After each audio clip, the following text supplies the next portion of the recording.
సేవలో మహానతుని వ్యక్తి. దేవుడు ఆయన్ని తొందరగా తీసుకెళ్ళినారు. ఆయన ఇవాళ మన మధ్య లేకున్నా ఆయన ఇచ్చినటువంటి బహత్తరమైన కార్యక్రమాలు, అపారమైనటువంటి ప్రజాదరణ పొందినటువంటి కార్యక్రమాలు, ఆరోగ్యశ్రీ, ఫీ రియంబర్స్మెంట్, పేదలకు ఇళ్ల పథకం, ఇవాళ గొప్పలు చెప్పుకున్నటువంటి ప్రాజెక్టులు, అన్నిటికీ మించి రైతులకి ఆయన ఇచ్చినటువంటి కార్యక్రమాలు, రుణమాఫీ, ఆనాడు యూపీఏ 1-2లో దాదాపు ఆ రోజుల్లో 12,000 కోట్ల రుణమాఫీ. ఇలా చెప్తూ పోతే ఎన్నో బహత్తరమైన కార్యక్రమాలు ఇచ్చి ప్రజల గుండెలో సజీవంగా మిగిలిపోయినారు.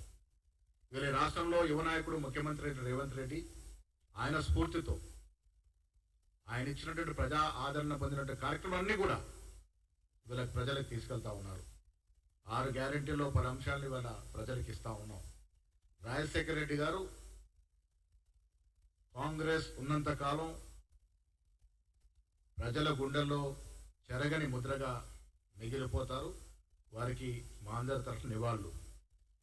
రెండవ అంశం, ఇవాళ ప్రకృతి తాండవించడం వల్ల, విపరీతమైనటువంటి వర్షాల వల్ల రాష్ట్రంలో పలు ప్రాంతాలు అతలాకుతలం అవుతా ఉన్నాయి.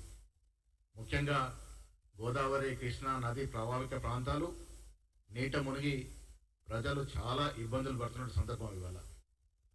అటు ఆంధ్రప్రదేశ్లో కానీ ఇక్కడ తెలంగాణలో కానీ, ముఖ్యంగా ఖమ్మం, భద్రాద్రి కొత్తగూడెం, సూర్యాపేట కొన్ని ప్రాంతాలు, ఇవన్నీ కూడా హుజూర్ నగర్, కోదాడ లాంటి ప్రాంతాలు కూడా నీటిమయమై ప్రాణ నష్టం జరిగి చాలా విపరీతంగా ఆస్తి నష్టం జరిగినట్టు ఈ తరుణంలో ముఖ్యమంత్రి గారు 6 నిమిషాలు రాత్రి పగలు మానిటర్ చేస్తూ ఉన్నారు.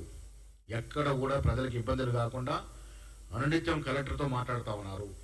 మంత్రివర్గ సభ్యుల్ని ఆయా క్షేత్రాలకు పంపించున్నారు. ఇవాళ ఈ రాష్ట్రంలో మంత్రులు, ఎమ్మెల్యేలు అందరూ కూడా వారి వారి క్షేత్రాల్లో ప్రజల్ని ఆదుకునే కార్యక్రమం నిమగ్నమై ఉన్నారు. నేను ఇవాళ మేమందరం కూడా కాంగ్రెస్ శ్రేణులకి, ముఖ్యంగా యువజన కాంగ్రెస్, ఎన్ఎస్యు, మహిళా కాంగ్రెస్, సేవాదళ శ్రేణులందరికీ పిలిపిస్తూ ఉన్నాం. మీ ప్రాంతాల్లో ఎక్కడైతే వానలు పడి విపరీత నష్టం జరిగిందో మీరు ప్రజలతో మమేకమై ప్రజల వద్దకు వెళ్ళి చురుకైన పాత్ర వహించి వారిని ఆదుకునే కార్యక్రమంలో నిమగ్నం ఉండాలని కాంగ్రెస్ శ్రేణులందరూ కూడా పిలుపునిస్తా ఉన్నాం, విజ్ఞప్తి చేస్తూ ఉన్నాం. ప్రధానమంత్రి గారు, హోంమంత్రి గారు, ముఖ్యమంత్రి గారు ఫోన్ చేసినారు. చాలా సంతోషం. ఇలాంటి వ్యక్తుల పరిస్థితుల్లో రాజకీయాలకు అతీతంగా ప్రజల్ని ఆదుకోవాల్సిన అవసరం ఉన్నది. త్వరగా కేంద్ర ప్రభుత్వం కూడా తక్షణమే నిధులు విడుదల చేసి ఇక్కడ జరిగిన నష్టాన్ని తక్షణమే అంచనా వేసి నిధులు విడుదల చేసి తెలంగాణ రాష్ట్ర ప్రజల్ని ఆదుకోవాల్సిందిగా కేంద్ర ప్రభుత్వాన్ని విజ్ఞప్తి చేస్తూ ఉన్నాం. ఇలాంటి పరిస్థితుల్లో తక్షణ సాయం అవసరం. ప్రజలు ప్రాణాలు కాపాడుకోవడం అవసరం, ప్రజల ఆస్తుల రక్షించుకోవడం అవసరం. కాబట్టి తక్షణ సాయం రిలీజ్ చేయాల్సిన ప్రభుత్వాన్ని కేంద్ర ప్రభుత్వం విజ్ఞప్తి చేస్తూ ఉన్నాం. కార్యకర్తలు అక్కడ మీ శాసనసభ్యులు కానీ పార్లమెంట్ సభ్యులు వారితో మమేకమై జరిగిన నష్టాన్ని పూరించేందుకు ప్రజలతో చేదోడు వదలుగా ఉండాల్సిందిగా మీ అందరూ కూడా కాంగ్రెస్ శ్రేణులందరూ కూడా విజ్ఞప్తి చేస్తాను. ఆయా జిల్లా కాంగ్రెస్ కమిటీ అధ్యక్షులు కూడా వారి వారి ప్రాంతాల్లో కార్యకర్తలందరూ కూడా రెడీ చేసి అప్రమత్తంగా ఉండే విధంగా చర్య తీసుకోవాల్సిందిగా కూడా కాంగ్రెస్ పార్టీ కోరుతా ఉంది.